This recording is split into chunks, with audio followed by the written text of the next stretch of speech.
కనుకనేమి సౌళ్ళ కనుకనే కులకురుడు వీరయ్యనైనా కుందేలు రూపమంతా గుర్రం కనబడతా ఉన్నదా అయ్యో గుర్రం మీద కనుకనే గుండ్రం ఎంత గుడు కనబడతా ఉన్నాడా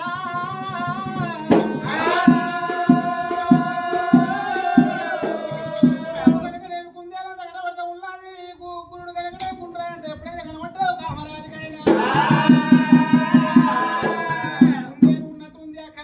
చెప్పింది బాలకామరాజు సరే అనుకున్నది అమ్మ అను బాలకామరాజు ఎప్పుడైతే చెట్టు దిగిందో 6 మంది ఎక్కడగలనేమి ఏమంటారేమో 6 మంది ఎక్కడేళ్ళనగలనేమి అయ్యో 6 మంది ఒక గుండంలో వేసా ఉన్నారు బాలకామరాజు బాలగుండంలో వేసా 7 మంది స్థానాలు కనుక ఏళ్ళు వేసినది బాలకామరాజు కనుకనే బాలకామరాజు స్నానం చేసి ఉండే కులకురుడు వీరయ్యనైను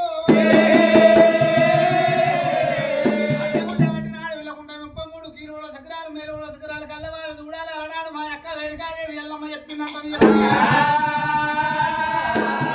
అవతారాలు ఎత్తబడ్డ వీరయ్యో అవతారాలు మీదనేవి అమ్మవారు బాలకామరాజు కళ్ళ చూడబట్టే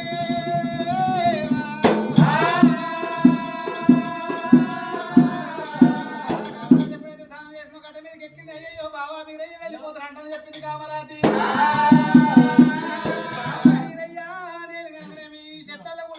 చెట్లలో ఊడిపోయి రంటనేమో బాబా వీరయ్యో